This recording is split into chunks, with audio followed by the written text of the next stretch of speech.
Hi welcome to all. आज हम देखेंगे बेसिक एलिमेंट्स ऑफ कंस्ट्रक्शन, है ना। बेसिक चीजें हम कंस्ट्रक्शन साइट पे क्या टर्म्स यूज करते हैं और क्या चीजें होती हैं जो हमें याद रखना चाहिए, हम इस सेशन में कवर करेंगे। देखिए, जैसे बेसिक्स ऑफ कंस्ट्रक्शन में हम पहले स्टार्ट करेंगे बेसिक्स ऑफ बिल्डिंग, है ना। बिल्डिंग के क्या क्या है, जैसे आपको मैंने एक छोटा सा एक पिक्चर दिखाया हूँ जिसमें मैंने डिफरेंट टाइप्स ऑफ जो पार्ट्स होते हैं बिल्डिंग के, उसको मैंने आपको फोकस करने में कोशिश किया हूँ कि आपको दिखा दूँ इसको क्या बोलते हैं हम साइट पे। तो ये बेसिक चीज़ें, जैसे यहाँ पे हम इसको रूफ बोलते हैं ना ऊपर, और अंदर की चीज़ को सीलिंग बोलते हैं, है ना। जैसे ये बिल्डिंग सर्विसेज है, ये फाउंडेशन है, ये ग्राउंड फ्लोर है, ये स्टेयर्स है ना, ये रेलिंग्स है, ये फर्स्ट फ्लोर है, ये डोर है, ये बिल्डिंग फिनिश है। तो ऐसे देखो, ये सब चीज़ें हमें याद रखना जरूरी है। जैसे प्लिंथ है, ये टेरेस है, ऐसे ये सब चीज़ें टर्म्स जो है साइटों पे भी यूज होता है। तो हमें ये बेसिक चीज़ें याद होना चाहिए कि बिल्डिंग में कौन से चीज़, कौन से स्ट्रक्चर को क्या बोला जाता है टर्म्स में साइटों पे।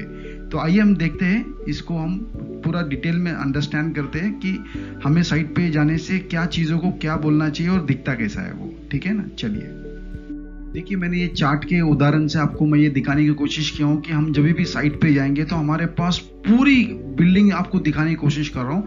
यहाँ पे देखिए, ऐसा कोई भी चीज़ नहीं है जहाँ पे हमारा वाटर प्रूफिंग का प्रोडक्ट्स ना जाए, और वाटर प्रूफिंग सोल्यूशन हर जगह रिक्वायर्ड है।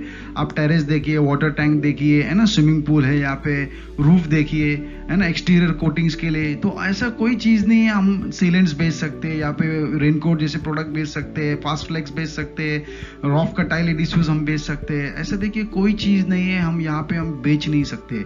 तो ये जस्ट मैं चार्ट के माध्यम से आपको दिखाने की कोशिश कर रहा हूँ कि देखो, हर जगह पे वाटर प्रूफिंग करना चाहिए, और इससे क्या होता है, हमारा स्ट्रक्चर मजबूत होता है। तो ये एक छोटा सा उदाहरण के साथ मैं आपको ये दिखाने की कोशिश किया हूँ ये चार्ट के माध्यम से। चलिए हम जानते हैं टर्मिनोलॉजीज यूज्ड इन कंस्ट्रक्शन, है ना। साइटों पे कैसे चीज को क्या बोलते हैं, चलिए देखते हैं। देखिए, अब हम स्ट्रक्चर्स के बारे में जानेंगे, है ना। जब भी आप कोई आर्किटेक्ट या कंसल्टेंट या स्ट्रक्चरल इंजीनियर्स या किसी मतलब पढ़े लिखे लोगों के साथ आप इंटरेक्शन करेंगे साइटों पर, तो नॉर्मली उन लोग स्ट्रक्चर के बारे में बात करेंगे तो ये टर्म्स यूज करते हैं, जैसे super structure, sub structure, foundation.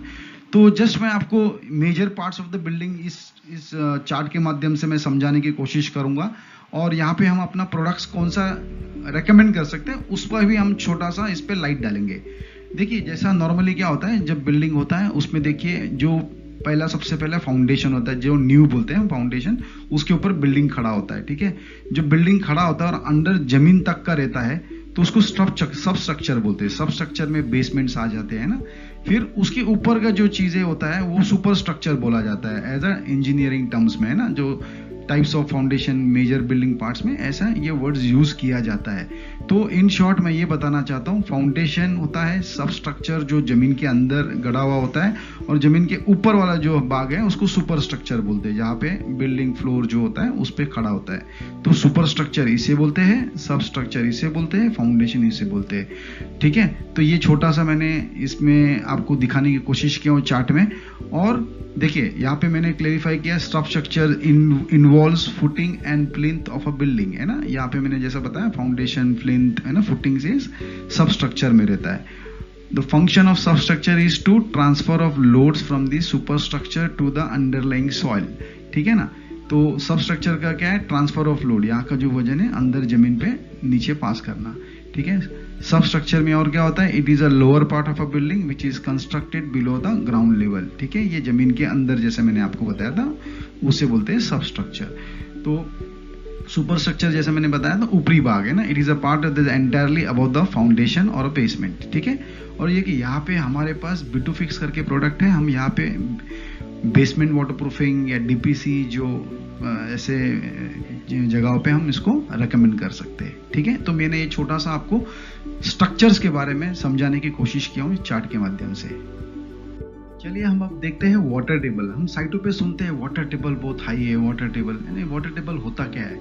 देखिए, मैं पिक्चरों के माध्यम से आपके समझाने की कोशिश की हो। जब भी हम कोई बिल्डिंग या बड़ा बिल्डिंग यहाँ पे खड़ा करने जाते हैं तो वहाँ पे नींव बनाने की कोशिश करते हैं। जब हम नींव बनाने के लिए क्या करते हैं, ये क्रेन से हम खड्डा खोदते हैं। तो जहाँ पे पानी, जमीन के अंदर पानी का लेवल ज़्यादा होगा तो वाटर टेबल उसको बोलते हैं, मतलब पानी जैसे 1 फुट भी खोदते हैं तो पानी निकलता है, तो वहाँ पे वाटर प्रेशर ज़्यादा होता है, तो वाटर टेबल ज़्यादा होने के कारण पानी आता है। तो यहाँ पे हम यो यूज़ करते हैं, जब आप साइड पे आप इंजीनियर बोलते हैं वाटर टेबल बहुत हाई है, मतलब उस जमीन के अंदर नमता ज़्यादा है ना, पानी जल्दी निकल जाएगा। तो वाटर टेबल किसको बोलते हैं, also call as a ground water table, है ना, उसको ग्राउंड वाटर टेबल भी बोलते हैं। Upper level of underground surface in which the soil और rocks are permanently saturated with water. Such surface should be very carefully treated with water proofing products like Torsil.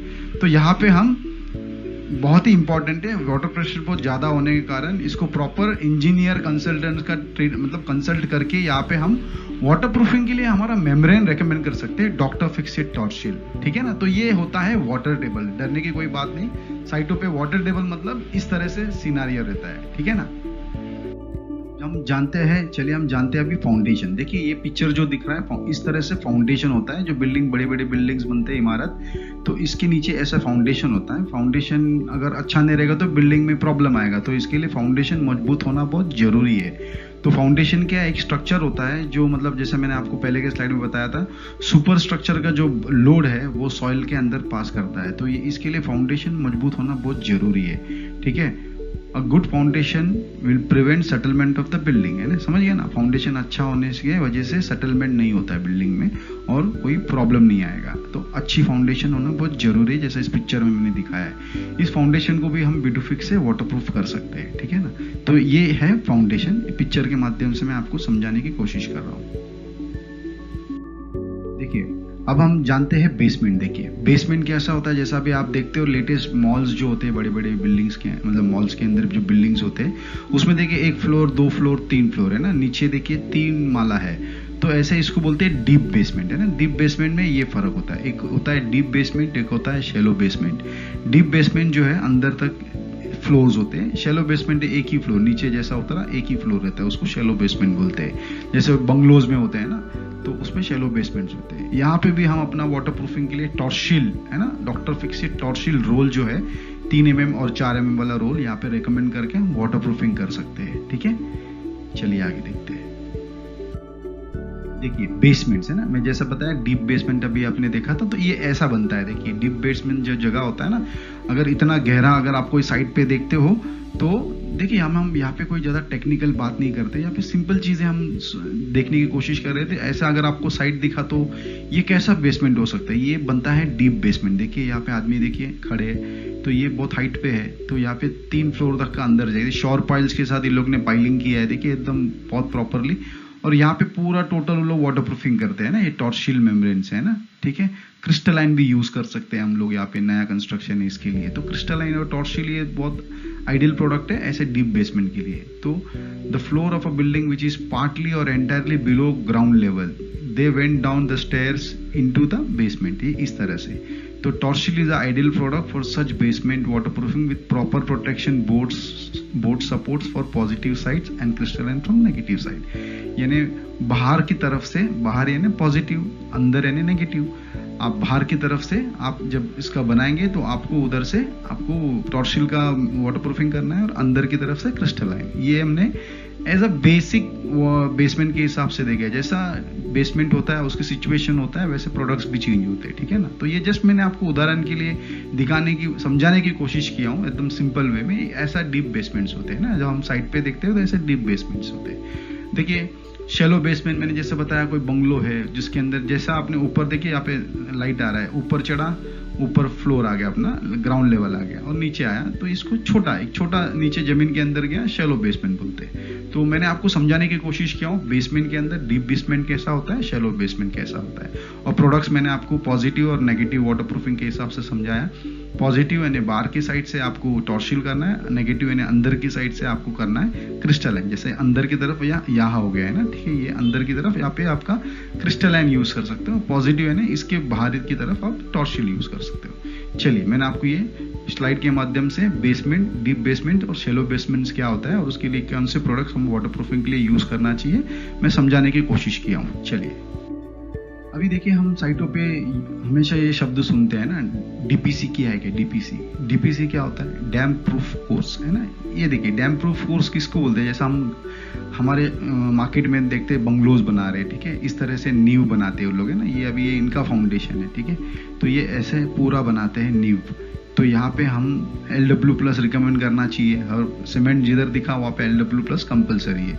तो पहले यहाँ पे कैसा है, एक बिटुमिन के प्रोडक्ट्स भी यूज़ करते हैं, कुछ लोग मेम्ब्रेन ले करते हैं, कुछ लोग प्लास्टिक शीट्स ले करते हैं, तो हर एक का अपना अपना तरीका है, पर सही तरीका है right product to be use at right place, तभी तो वाटर प्रूफिंग होगा। कुछ भी आप यूज़ करेगा तो प्रोडक्ट सफल नहीं होगा वहाँ पे।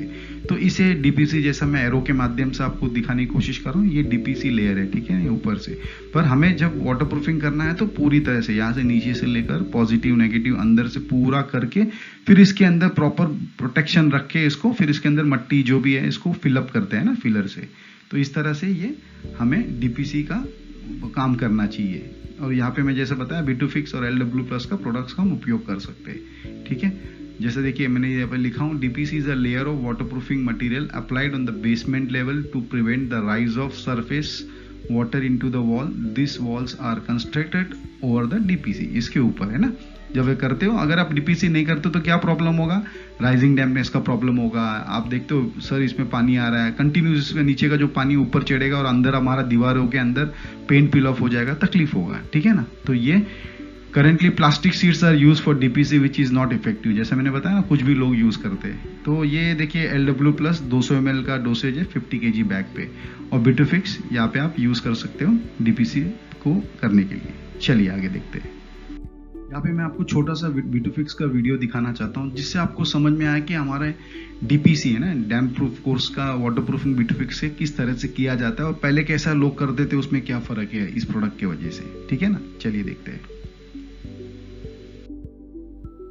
देखिए और एक वीडियो दिखाता हूँ जिसका नाम है डॉक्टर फिक्सिट टॉर्च शील्ड, जो आपको भी मैं बेसमेंट के बारे में बताया, और जो भी मतलब वाटर प्रूफिंग होता है तो उसको हम मेम्ब्रेन बोलते हैं, डॉक्टर फिक्सिट टॉर्च शील्ड। ये 3 mm बाई 4 mm का रोल आता है, इसका जो है 1 मीटर बाई 10 मीटर का रोल रहता है, ठीक है ना, 3 mm थिकनेस और 4 mm थिकनेस में, पॉलिएस्टर रिइंफोर्समेंट में आता है। इसको हम बोलते हैं APP मेम्ब्रेन भी बोलते हैं। मार्केट में आप उसको सुनेंगे APP मेम्ब्रेन है क्या, मेम्ब्रेन है क्या, ये मेम्ब्रेन बिटुमिन का बना हुआ होता है, ठीक है ना।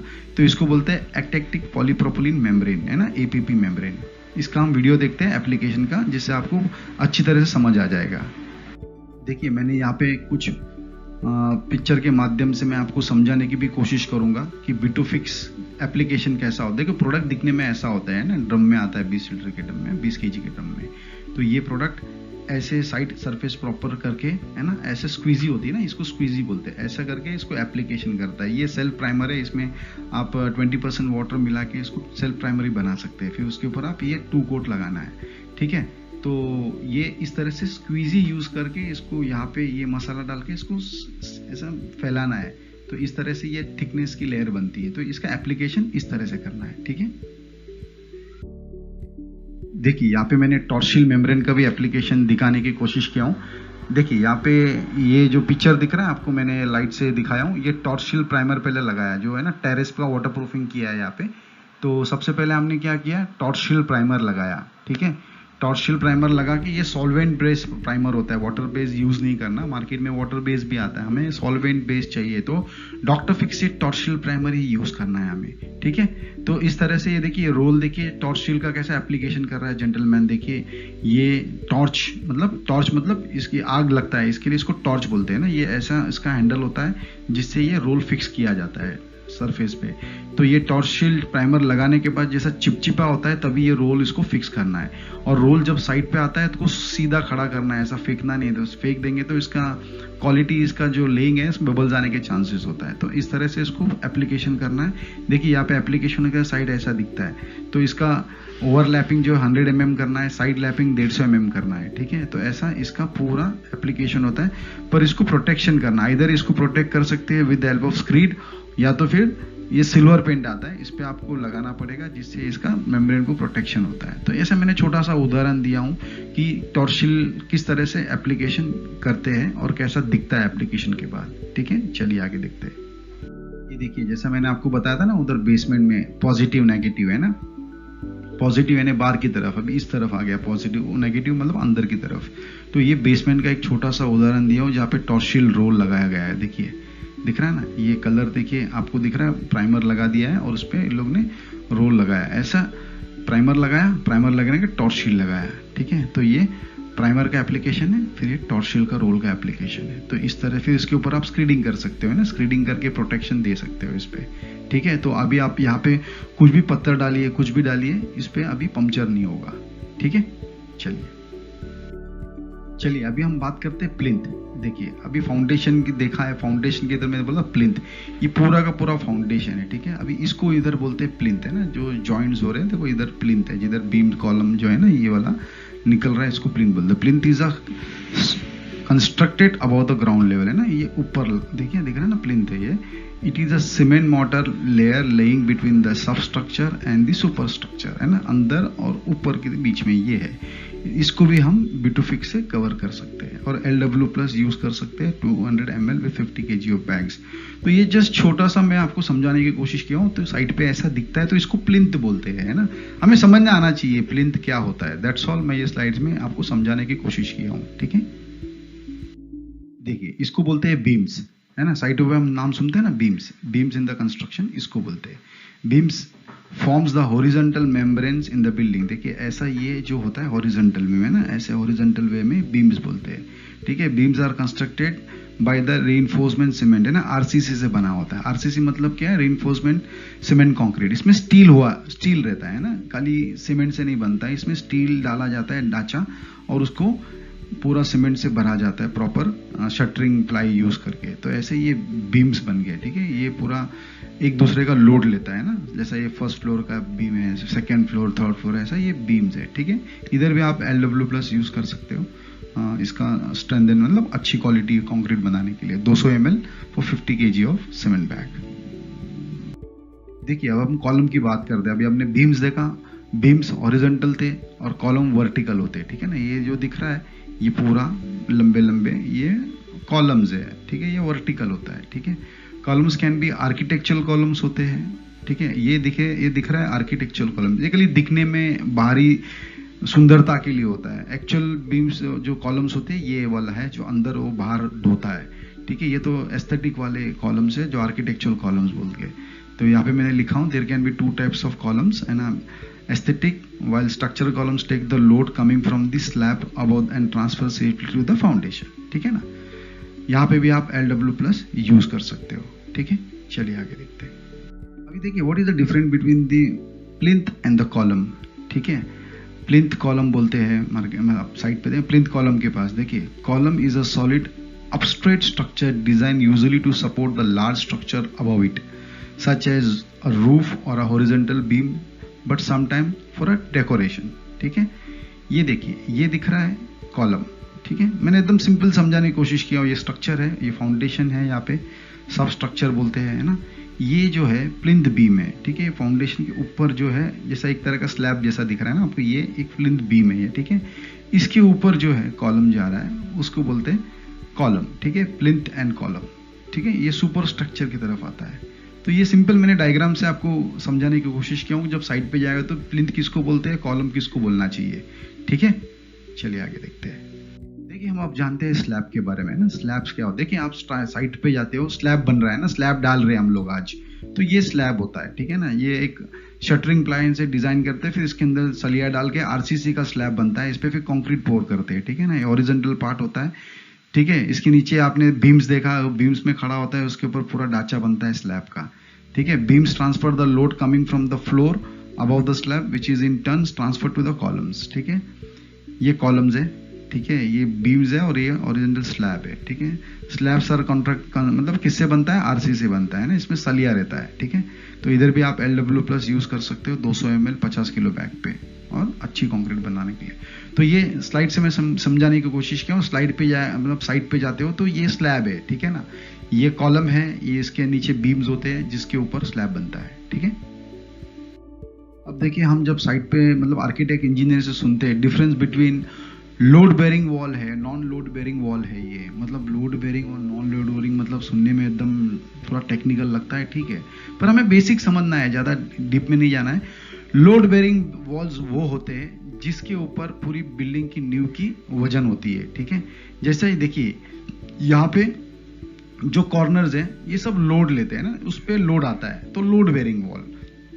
जिस पे लोड नहीं आता है वो नॉन लोड बेयरिंग, तो सेंटर में है सपोर्ट के लिए, ठीक है, तो उसको बोलते हैं नॉन लोड बेयरिंग वॉल्स, ठीक है। अभी इसमें सिंपल है, जो लोड लेता है डेफिनेटली उसकी थिकनेस ज़्यादा रहे, मतलब ज़्यादा जाड़ा बीम्स बनाते हैं ना, तो 4 to 4.5 थिकनेस होता है नॉन लोड बेयरिंग वॉल्स का, है ना, जो अंदर के जो पतला रहता है ज़्यादा कंपेयर टू लोडिंग वॉल से छोटा ही रहता है थिकनेस उसका। तो लोड बेयरिंग वॉल वाला 7 to 8 इंचेस का थिकनेस होता है, ठीक है, और 4 to 6 inches thick for roof slab उसका होता है। ये जो रूफ स्लैब होता है, ठीक है, उसका थिकनेस 4 to 6 इंचेस हो सकता है। जैसा अभी हम स्लैब बनाते हुए देखा था ना वहाँ पे पहले वाले स्लाइड में, वो 6 इंची का स्लैब था। तो ऐसा जो छोटा सा डिफ्रेंशिएशन दिया हूँ, कभी सपोज अपन कोई मकान तोड़ने आते तो अपन बोल सकते हैं कि देखिए यहाँ पे अगर आप तोड़ेंगे तो यहाँ पे इफेक्ट होगा, तो यहाँ पे तोड़ फोड़ जब करना है तो आपको इंजीनियर को कंसल्ट करना पड़ेगा। अंदर का हम अपने हिसाब से रिस्क ले सकते हैं। तो ये इंपॉर्टेंट है कि अंडरस्टैंडिंग करना है कि लोड बेयरिंग किसको बोलते हैं,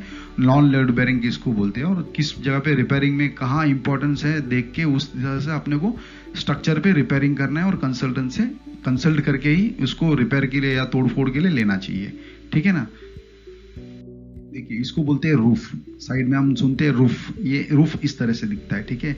यहाँ पे हम रूफ में अंडर कोट के लिए हम यूआरपी दे सकते हैं, मदर स्लैब को कोट करना, पीडीफिन 2 के फास्ट फ्लेक्स से सीमेंटेज कोटिंग अंडर कोट पे कर सकते हैं।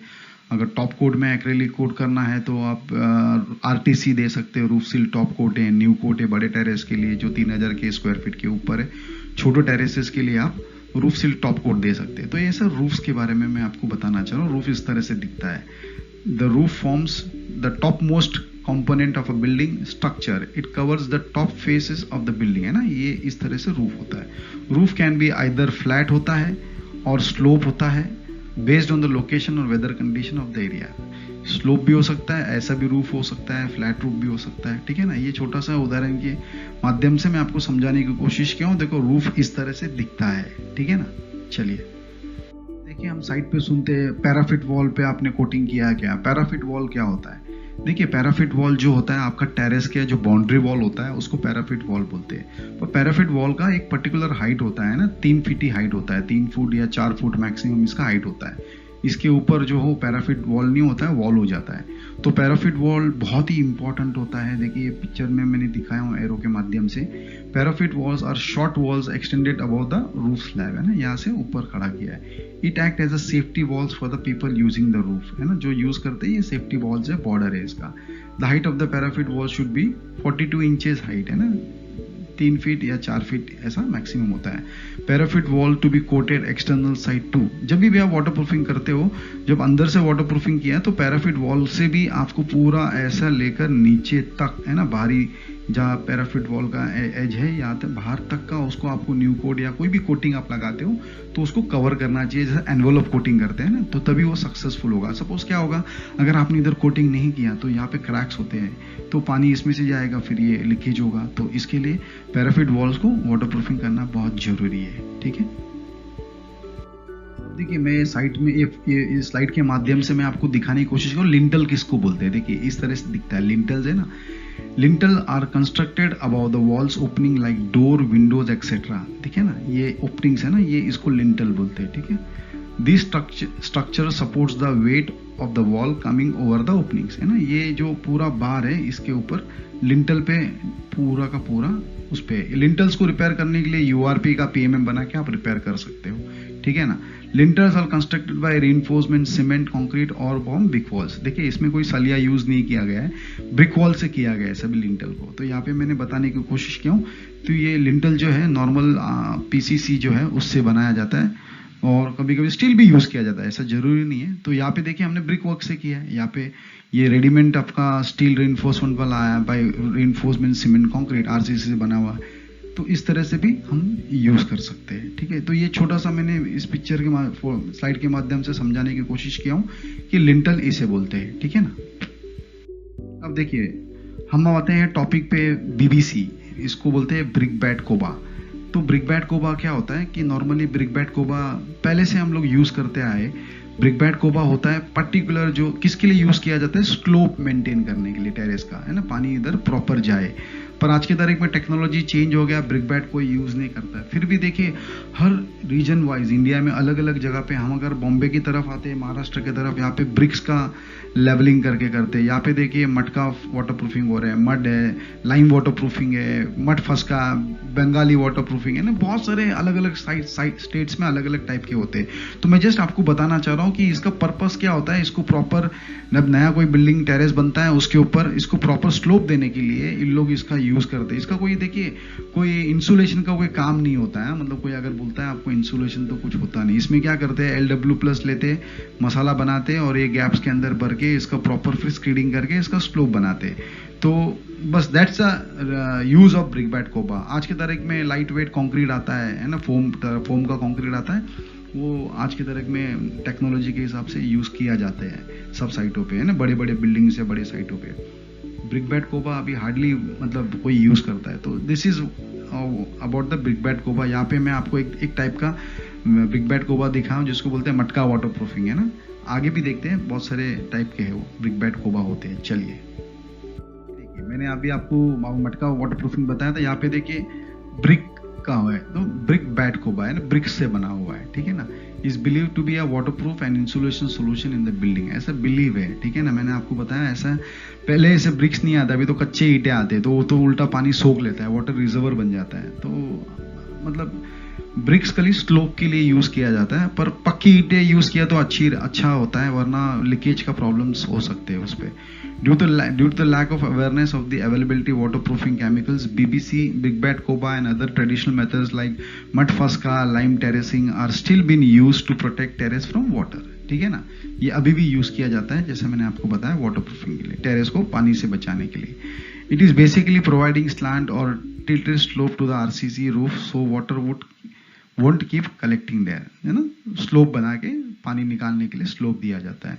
Here we can suggest, अगर ब्रिक बैट कोबा करने से पहले मदर स्लैब में आप URP और PDFIN 2K का प्रोडक्ट रेकमेंड कर सकते हो। फिर उसके बाद अगर LW+ तो लेना ही है, ठीक है, विदाउट फेल। जहाँ पे आप सीमेंट दिखा तो LW+ 200 ml पे 50 किलो सीमेंट बैग पे डालना ही है। तो ये जैसा मैं देखो लाइम वाटर प्रूफिंग है, ये ब्रिक बैट कोबा है। ऐसे मैंने आपको ये समझाने की कोशिश किया हूँ कि ब्रिक बैट कोबा हर एक स्टेट में डिफरेंट टाइप के ब्रिक बैट्स होते हैं, है ना, BBC होते हैं। अभी देखो हम साइड पे ऐसे बम्बू देखते हैं ना, बम्बू ये जो है मेटल के भी होते हैं और अपने नॉर्मल बम्बू जो होते हैं ना, मतलब ये जो है बम्बू का होता है, मेटल का है, दो प्रकार के होते हैं। इसको एक्चुअली बोलते क्या है पता है आपको, उसको बोलते हैं स्कैफोल्डिंग, ठीक है ना। ये स्कैफोल्डिंग क्या होता है, ये टेम्पररी स्ट्रक्चर होता है outside of the building, made of wooden planks and metal poles, use for by workman by building repair और क्लीनिंग द बिल्डिंग। ये बिल्डिंग को रिपेयर करने के लिए, क्लीनिंग करने के लिए, कलर लगाने के लिए ऐसा एक्सटर्नल उसको बांधते हैं जो ऊपर आने जाने में आसानी होगा। तो इसको हम स्कैफोल्डिंग बोलना चाहिए, है ना। बम्बू ये सब लगाया ऐसा नहीं बोलना चाहिए। Scaffolding is a right word. हम थोड़ा प्रोफेशनली बात करेंगे, किसी बार आपने स्कैफोल्डिंग लगाया क्या आपने, तो इस तरह से बात कीजिए, ठीक है ना। तो जहाँ पे भी आप ऐसा देखते हो तो दीज आर दी स्कैफोल्डिंग्स। जैसा देखिए मैंने आपको स्कैफोल्डिंग के बताया, अभी अंदर भी ऐसे ही मेटल का भी होता है, बम्बू का, जो इंटरनल जब कोई रिपेयरिंग का साइट चल रहा है ना, बिल्डिंग के अंदर तोड़फोड़, तो ऐसे सपोर्ट के लिए करते हैं। तो ये मेटल एंड वुडन प्रॉप्स बोलते हैं इसको, है ना। Proppings is a system of structural members used temporarily to support the load during the structure construction, है ना। जब कोई रिपेयरिंग का काम होता है तो ऐसे सपोर्ट के लगाते हैं कि ऊपर तोड़ फोड़ होगा तो प्रॉब्लम नहीं होगा, तो इसको सपोर्ट चाहिए बिल्डिंग को, है ना। तो इसको हम बोलते हैं props. Props can be metal और वुडन, है, लकड़ी का हो सकता है। देखिए यहाँ पे हम साइटों पे देखते हैं, इसको बोलते हैं हनी कोम्ब, ठीक है ना। ये सबसे डेंजर, ये बहुत सारे कारणों की वजह से होता है।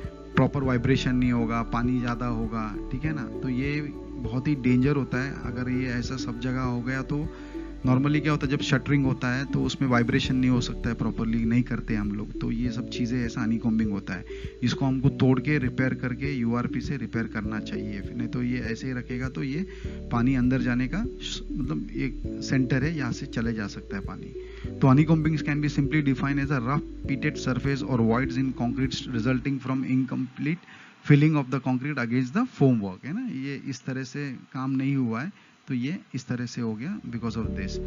Causes by using concrete that is too stiff और by not vibrating it sufficiently after it has been poured, है ना, मैंने बताया था आपको प्रॉपर वाइब्रेशन नहीं किया, इसकी वजह से हो सकता है। तो इसको हम पीएमएम के ट्रीटमेंट लेंगे यूआरपी से और इसको रिपेयर करेंगे। तो ये मैं स्लाइड के माध्यम से बताने की कोशिश किया हूँ कि हनीकॉम्बिंग्स ऐसे होते हैं, ठीक है ना, और इसको यूआरपी से हमें रिपेयर करना चाहिए। देखो एफ्लोरेंस वॉल, एफ्लोरेंस क्या है? एफ्लोरेंस देखिए ये सब पिक्चर में दिख रहा है ना। एफ्लोरेंस क्या होता है? जो पानी के अंदर नमक होता है या सॉल्ट के अंदर नमक समुद्र से रेती आया, उसमें धोया नहीं अपन ने, ऐसे ही लगा दिया और मॉइस्चर कंटिन्यूस अंदर होने के कारण ये देखिए ऐसा नमक जो है बाहर निकलता है, ठीक है, इसको हम बोलते हैं एफ्लोरेंस। ये अच्छा नहीं होता है स्ट्रक्चर के लिए, ठीक है ना, आपका कलर वलर जो भी है सबको निकाल के बाहर फेंक देगा, ठीक है। तो क्या मैं इसमें कैसा आप बोलेंगे, देखिए in chemistry efflorescence which means to flower out in French is the migration of a salt to the surface of a porous material where it forms a coating, है ना। The essential process involves the dissolving of an internally held salt in water or occasionally in other solvents। तो जैसा मैंने बताया था पानी के अंदर जो नमकता होता है over a period of time रह रह के ये सब आता है और इस तरह से एफ्लोरेंस वॉल्स दिखते हैं, ठीक है ना। इसके लिए इसका ट्रीटमेंट ये है कि इसको पूरी तरह से साफ सफाई करके हमारा पीडीफिन 2K से कोट करके इसको प्रॉपर आप वाटरप्रूफ कर सकते हैं और उसके बाद LW से उसको प्लास्टर करना चाहिए। और उस समय भी आप पानी यूज करें तो देखिए पानी अच्छा क्लीन होना चाहिए, अगर वापस सॉल्ट का होगा तो तकलीफ होगा, ठीक है ना। इसको बोलते हैं ब्लीडिंग ऑफ कॉन्क्रीट। जब कोई ये ऐसा साइड पे देखते हो आप इमेज, इसको बोलते हैं ब्लीडिंग ऑफ कॉन्क्रीट, ठीक है। Bleeding is one form of segregation where water comes out of the surface of the concrete being the lowest specific gravity among all the ingredient of the concrete. समझ गया ना। तो जब पानी axis होगा तो ये कॉन्क्रीट क्या होता है, मतलब वजन होने के कारण नीचे सेटल होता है और पानी ऊपर दिखता है, तो इसको हम ब्लीडिंग बोलते हैं। नॉर्मली साइटों पे क्या है, ऐसा ब्लीडिंग में साइड पे हमारा जो कॉन्ट्रैक्टर भाई साहब है उस पर सीमेंट छिड़कता है, तो सीमेंट छिड़कने से क्या होता है कि ये पूरा कवर होता है, ठीक है। Bleeding can be easily identified in the field by the appearance of a thin layer of water in the top of the surface और freshly mix concrete. Causes of bleeding क्यों होता है? Segregated is the cause of bleeding in the concrete mix. Segregation is a phenomena in which the heavy aggregate particles settle down. Due to settling of heavy particles, water rise up in the surface and form a layer. This upward movement of water also carries a fine particles cement with it. समझ गया ना। मैंने आपको बताया जैसा ज़्यादा खड़ी वड़ी सब अपना मिक्स होता है तो वजन के कारण नीचे ही आता है, पानी थोड़ा एक्सेस होने के कारण ये खड़ी जो होता है गट्टी जो भी आप इसमें मिक्स किया वो सेटल होता है, तो एक्सेस पानी जब आता है तो ये ब्लीडिंग दिखता है। तो ये ब्लीडिंग को मैंने आपको बता दिया था, इस पे थोड़ा सीमेंट डाल देते हैं साइटों पे तो क्लियर हो जाता है। मतलब ये आपको ऐसा दिखता है तो इसमें कोई टेंशन वाली बात नहीं है, ये होता है, ठीक है। चलिए अब हम जानते हैं पीसीसी। पीसीसी मतलब क्या होता है? Plane cement concrete. अरे पीसीसी से बनाया हमने, साइटों पे आप हमेशा सुनते हो पीसीसी पीसीसी पीसीसी। देखिए जिसमें सलिया यूज नहीं करते हैं उसको पीसीसी बोलते हैं, ठीक है। जैसे ये मैंने आपको दिखाने की कोशिश किया हूँ, ठीक है, ये पीसीसी से बना हुआ है, ठीक है। पीसीसी में आप LW+ डाल के पीसीसी कंक्रीट जब मिक्स करते हो इसको बना सकते हो। The mixture of cement, fine aggregate, sand and coarse aggregated are generally called plain cement, है ना, पीसीसी बोलते हैं इसको, ठीक है। इसमें क्या क्या रहता है? सीमेंट, गट्टी और सैंड, इसको बोलते हैं PCC. PCC stands for concrete without any reinforcement, यानी इसमें सलिया नहीं है। Use of plane concrete cement. PCC is mainly used in footing, slabs and concrete roads, ठीक है। The purpose of using is in footing is to provide firm, है ना, rigid, non-porous, impervious and level base for RCC footings, है ना, एकदम मजबूत बनाना है, इसके लिए हम इसको यूज करते हैं, ठीक है। यहाँ पे आप LW+ यूज कर सकते हो इसको बनाने में। चलिए अब हम देखते हैं RCC। अब हमने देखा था पीसीसी, अब आरसीसी। आरसीसी मतलब होता है रीइंफोर्समेंट सीमेंट कंक्रीट, जिसमें हम सलिया यूज किया जाता है। जैसे मैं देखिए आपको ये पिक्चरों के माध्यम से समझाने की कोशिश किया हूँ। देखिए ये सब आरसीसी का काम है। फिर इसके अंदर अब ये स्लैब, देखिए स्लैब बना दिया हमने, है ना। स्लैब के ऊपर आपने आरसीसी डाल दिया और उसके अंदर आप सीमेंट पोर करेंगे, फिर उसको वाइब्रेट करेंगे प्रॉपर कॉम्पैक्शन के साथ। अगर आप नहीं करेंगे तो फिर हनीकॉम्बिंग आएगा। तो ऐसा देखिए ये मैं समझाने की कोशिश कर रहा हूँ, इसको बोलते हैं आरसीसी, है ना। RCC reinforcement cement concrete, that means concrete with reinforcement in the form of steel bars, ठीक है। इस तरह से आरसीसी होता है।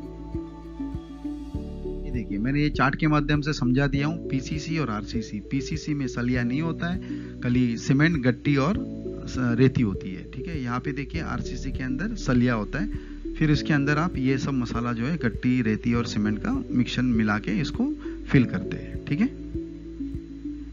चलिए अब हम देखते हैं पीएमएम। अब हमने पीसीसी, आरसीसी सुना, पीएमएम भी हम शब्द हमेशा साइट पे देखते हैं, या इंजीनियर या कंसल्टेंट या आर्किटेक्ट के मुंह भी सुनते हैं कि पीएमएम है, पॉलीमर मॉडिफाइड मोटर। इसका मतलब होता है पॉलीमर मॉडिफाइड मोटर। ये कुछ नहीं होता है, जिसके अंदर क्या होता है, हम अपना पॉलीमर मिलाते हैं तो उसको पीएमएम बोलते हैं, ठीक है। जैसा नॉर्मल रेती सीमेंट में हम नॉर्मल मोटर बनाते हैं, उसके अंदर अगर हमने यूआरपी जैसा लेटेक्स मिक्स किया तो उसको पीएमएम बोलते हैं, पॉलीमर मॉडिफाइड मोटर। तो जिससे ये मजबूत बनता है। ये बेसिकली क्या होता है, रिपेयर में जो होता है ना, 1-3 का मसाला हम बोलते हैं ना, तो 1-3 का मसाला जो बनाते हैं वो उसको हम पीएमएम बोलते हैं। तो पीएमएम क्या होता है, देखिए, is produce by the mixing water with polymeric admixture, Portland cement and sand and latex polymer, dispersible dry polymers, है ना। टाइल एडिसिव में ड्राई पॉलीमर्स होते हैं तो वो रेडीमेड रहता है, ठीक है ना। तो वाटर सॉल्युबल पॉलीमर्स है, लिक्विड, ऐसा ये लिक्विड फॉर्म में आता है, पाउडर फॉर्म में आता है, बहुत तरह के पॉलीमर्स होते हैं। Sorry, polymer modified is made by replacing a portion of traditional binder with the polymers, है ना, मिक्स करते हैं उसके अंदर। Polymers are added to mortars to increase the characteristics that may be include addition, toughness, flexural और tensile strength and resistance to chemical. इससे डालने से क्या होता है, इसमें ताकत बढ़ जाती है, जिससे ताकत बढ़ती है, टफनेस आता है, अटैक ऑफ केमिकल जो होता है उससे उसकी शक्ति बढ़ती है, मतलब उस पर ज़्यादा उसकी लाइफ बढ़ जाती है। तो ये और अच्छा चिपकना है ना एक दूसरे से, ये सब फीचर्स को एडिशन करने के लिए पॉलीमर्स मिलाया जाता है। तो जस्ट ये अंडरस्टैंडिंग के लिए इसको बोलते हैं पीएमएम। हमेशा हम सुनेंगे पीएमएम, तो हर जगह पे अपना अपना पीएमएम होता है, 1-3 का मसाला है, अलग अलग का, वो आगे भी देखेंगे हम कैसा क्या पीएमएम होता है मिक्सिंग का, ठीक है ना। चलिए अब हम जानते हैं वेरियस टाइप्स ऑफ पीएमएम, है ना, और preparing of bond coat. PMM जैसा हमने डिस्कस किया था, पीएमएम क्या है, पॉलीमर मॉडिफाइड मोटर। और बॉन्ड कोट, बॉन्ड कोट क्या होता है, जब भी कुछ चीज को, पुराना कंक्रीट, पुराना स्ट्रक्चर को नया मसाले से ज्वाइन करना है तो वहां पे आपको बॉन्ड कोट लगेगा। बॉन्ड कोट का मिश्रण क्या होता है, 1 part 1 kilo cement, 1 kilo URP, ये मिला के जब आप लगाते हो 1:1 रेशियो में, इसको बोलते हैं बॉन्ड कोट। तो ये बॉन्ड कोट क्या होता है, पुराना कंक्रीट पे अगर आपको नया कंक्रीट पोर करना है तो ये बॉन्ड कोट लगाना बहुत जरूरी है। जब ये बॉन्ड कोट लगाएंगे तब जाके वो प्रॉपर बॉन्डिंग होगा उसका, ठीक है ना। तो ये इसको बोलते हैं बॉन्ड कोट 1:1। फिर हम देखते हैं पीएमएम। पीएमएम कैसा, मैंने बताया 2 प्रकार के पीएमएम है, रिपेयर मोटर जो 1-3 का मसाला है, और दूसरा ये रिपेयर मोटर जो है नॉर्मल रिपेयरिंग के लिए काम होता है, बराबर ना। तो नॉर्मल रिपेयरिंग के लिए ये मोटर यूज होता है, ठीक है। फिर अगर सपोज आपको कंक्रीट रिपेयर करना है, जैसे समझो स्लैब कुछ टूट गया है तो उसको रिपेयर करना है, तो उसको रिपेयर कंक्रीट मिक्स, तो हर एक का मिश्रण अलग अलग है। जैसे रिपेयर कंक्रीट का आप 1-3 का मसाला बोलते हो तो 50 kilo cement, 150 kilo sand, 10 litre पानी और 6 लीटर यूआरपी, ये रिपेयर मोटर पीएमएम का मिक्स है। ऐसे रिपेयर कंक्रीट मिक्स क्या है, 50 किलो सीमेंट, 75 किलो रेती, 75 किलो एग्रीगेट, 10 लीटर पानी और यूआरपी 6 लीटर। तो ऐसे ये कंक्रीट स्लैब जो होता है ना रिपेयरिंग करना है तो उसके लिए। अगर हमें कुछ भी याद नहीं हो तो थंब रूल जो है 10 से 12% by weight of the cement. Suppose आपने 50 किलो में आपको 12% क्या होता है, 6 किलो, है ना। 6 किलो आप सिंपल डाल दीजिए, दैट्स अ थंब रूल, 12% याद रख लेना, ठीक है। ये तो इस तरह से मैं चार्ट के माध्यम से दिखाने की कोशिश किया हूँ डिफरेंट टाइप्स ऑफ पीएमएम कैसा बनाया जाता है और बॉन्ड कोड का इंपॉर्टेंस क्या है। जियो टेक्सटाइल, हम साइटों पे ये भी सुनते हैं जियो टेक्सटाइल। जियो टेक्सटाइल है क्या, तो जियो टेक्सटाइल क्या होता है, ऐसा एक तरह का कपड़ा दिखे, रोल आता है ऐसा, है ना, 1 metre, 1.5 metre by 60 metre, 100 metre, सबके अपने अपनी अलग अलग इसका जीएसएम आता है ना, ग्राम्स पर स्क्वायर मीटर, 200 जीएसएम, 150 जीएसएम। ऐसे geo textiles are fabric which when used in association with the soil have the ability to separate, filter, reinforce, protect और drain। तो ये एज अ प्रोटेक्शन का भी काम करता है। जब हम पीडीफिन 2 के कोट करते हैं न्यू मदर स्लैब पे कोट करने का, तो इसको आपको रखना चाहिए। तो ये प्रोटेक्ट भी करता है, एक सेपरेशन लेयर भी करता है, फिल्टर भी करता है, ठीक है ना। ये हम जब टेरेस गार्डनिंग का भी यूज करते हैं उसमें भी ये यूज होता है, ठीक है ना। ये एक तरह का कपड़ा है, 200 mm, 250 mm का थिकनेस अलग अलग रहता है। It can be use for Torsil cementitious coating when it is protected from screed, है ना। स्क्रीड से प्रोटेक्शन देने के लिए आप जब करते हो इसके ऊपर, फिर आप इसके ऊपर प्रोटेक्ट करके स्क्रीड डालना है इसके ऊपर। तो ये सेपरेशन लेयर भी करता है, प्रोटेक्शन भी देता है। प्रोटेक्शन इसके लिए कि आपका मेम्ब्रेन का कोटिंग कितना पतला होता है। ये इस पे डाल दिया, साइडों पे एग्रीगेट अगर आप फेंक दिया इस पे तो उसका जो अंदर एग्रीगेट्स होता है मसाला जो कंक्रीट का, वो लग के खराब हो सकता है मेम्ब्रेन पे, क्योंकि हार्डली 1 mm का होता है। तो ये कपड़ा लगाने से कारण क्या होता है, वो जो एग्रीगेट के एजेस होता है वो उस पर नहीं चुभता है, एटलीस्ट ये प्रोटेक्ट करता है और उसको एक सेपरेशन लेयर भी देता है। तो जियो टेक्सटाइल का बहुत ही इंपॉर्टेंस है। हम बनाते नहीं है पर मार्केट में मिलता है और हम सजेस्ट करते हैं अपने वाटर प्रूफिंग को बेहतर बनाने के लिए। चलिए अब हम फाइबर मैश के बारे में बात करें। देखो ये पिक्चर में दिखा है, ये है फाइबर मैश, है ना। ये भी बहुत इंपॉर्टेंट होता है। तो नॉर्मली एंगल फिलेट जिधर बनता है वहाँ पे फाइबर मैश लगा सकते हो। तो फाइबर मैश हम जैसा न्यू कोड में भी रेकमेंड करते हैं, जो ये कोटिंग को मजबूत बनाता है। इवन PDFin2 के आप करते हो, फास्ट फ्लेक्स करते हो, तो फर्स्ट कोट के बाद जब चिपचिपा रहता है ये डाल के आप इसको कर देंगे और सेकेंड कोट इस पर लगा देंगे तो इसका रीइंफोर्समेंट मजबूत होता है ना। तो fibre mesh is use where two materials with different coefficient of expansion come together, है ना। Joint of machinery, RCC, stone etcetera, जिधर अलग अलग जोड़ है उसके बीच में रख के इसको मजबूती से जोड़ता है और मजबूत बनता है। Glass fibre mesh absorb tension and force of flexibility yet extreme tough durable layer with a plaster facilitating adhesion to the variety of masonry material, है ना। तो ये ज्वाइन करने में, मजबूती देने में और रीइंफोर्समेंट अच्छा बनाता है, इसके लिए हमें यूज़ करना चाहिए। फाइबर मैश बहुत अलग अलग टाइप के और साइज़ के आते हैं, ठीक है ना। ये मैंने एक छोटा सा आपको फाइबर मैश के बारे में समझाने की कोशिश किया हूँ इस स्लाइड के माध्यम से। चलिए हम जानते हैं GSM के बारे में। देखिए GSM जैसा हम बोलते हैं ना, फाइबर मैश 200 GSM का, 150 GSM का। GSM देखिए ये टर्म जानना जरूरी है, ग्राम्स पर स्क्वायर मीटर। इसका मतलब क्या होता है, अगर आपने कोई एग्जाम्पल उदाहरण से मैं आपको बता रहा हूँ कि अगर आपने एक टुकड़ा जो 1 मीटर बाय 1 मीटर काटा और वो 200 ग्राम का वेट हुआ, है ना, तो उसको हम बोलते हैं 200 GSM का कपड़ा है, ठीक है ना। ये सिंपल मैट्रिक्स है, इसको समझाना मतलब आपको जानना जरूरी है। इसको आपको प्रैक्टिकली यूज करने की कोई जरूरत नहीं है, खाली GSM का कपड़ा आता है। अभी क्योंकि हम टर्म यूज करते हैं ना, 200 GSM का दे दो, 300 GSM का दो। आपको अगर चेक करना है, आपको ऐसा लगता है हमें जानना जरूरी है ये रियली, क्योंकि हमें पता नहीं, हम मीटर लेके थिकनेस तो मेजर नहीं करते। अगर आप 1 मीटर बाय 1 मीटर काट के उसका वजन देखते हो, अगर वो 200 ग्राम का निकला तो 200 GSM का है, 250 ग्राम का निकला तो 250 ग्राम का है, 250 GSM का है। तो एक थंब रूल मैं आपको बताने की कोशिश कर रहा हूँ कि अगर आपको कल जज करना है कि किस तरह से GSM को टेस्ट करना है तो आप इस तरह से कर सकते हो। तो मैंने ये छोटा सा आपको एक समझाने की कोशिश की। हमें जानने की जरूरत है कि GSM किसको बोलते हैं और इसको किस तरह से हम मेजर कर सकते हैं, ठीक है ना। देखिए रूफ और टेरेस गार्डन आज के तारीख में बहुत चलन है, सबको अपने टेरेस पे गार्डन चाहिए, है ना। तो ये अच्छा तो लगता है पर थोड़ा बहुत क्रिटिकल है, इसको हो सके तो अवॉइड कीजिए। अगर करना है तो फिर प्रॉपर वाटर प्रूफिंग और प्रॉपर सिस्टम के साथ आप इसको यूटिलाइज कीजिए। कुछ भी लगा के वाटर प्रूफिंग नहीं होता है, क्योंकि टेरेस गार्डन में क्या है, ये जार जो होते हैं ना उस पर डिपेंड है। अगर आप बहुत बड़ा जार लेते हो, लगाने की कोशिश करते हो, तो वहाँ पे पाम जैसे ट्रीज लगाने की एस्थेटिक ऐसा ब्यूटी बढ़ाने के लिए, पर क्या है उसके रूट्स बहुत पेनिट्रेटिंग होते हैं, तो वैसा आपको फिर सिस्टम लगाना पड़ेगा, ठीक है।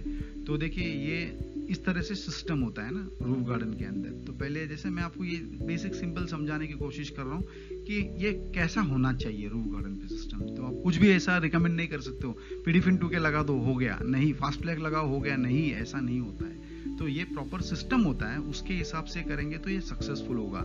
PDFin2 के 1 mm का होता है यार, अगर उसको आप लगाएंगे फिर उसके ऊपर आपका जड़ अगर पेनिट्रेट हो गया तो फाड़ देगा उसको। तो इसके लिए वो काट के फिर नीचे जाएगा, फिर कंक्रीट को फाड़ेगा, फिर वो आपको प्रॉब्लम होगा, पानी लीकेज होगा। ये क्यों करना है हमें? तो इसे जो प्रॉपर सिस्टम फॉलो करेंगे ना, तो देखिए सिस्टम क्या होता है, पहला कंक्रीट होता है, ठीक है। यहाँ पे वाटर प्रूफिंग का मटेरियल आता है। देखो वाटर प्रूफिंग यहाँ पे हमारे पास है doctor Fixit Torsil AR anti rooting Torsil membrane, है ना। AR 3160 4160 आता है टॉर्सिल मेम्ब्रेन, ठीक है। एंटी रूटिंग सिस्टम है, तो यहाँ पे हमारा वो प्रोडक्ट लगेगा, ठीक है। फिर उसके बाद प्रोटेक्शन लेयर लगेगा, देखो इस तरह दिख रहा है प्रोटेक्शन लेयर, ये प्रोटेक्शन लेयर है। फिर उसके ड्रेनेज बोर्ड्स लगेंगे ना, ये फिर एक अंडाकारी जो अंडा बेचते हैं ऐसा डिजाइन में होता है, वो आपको आगे दिखाऊंगा मैं।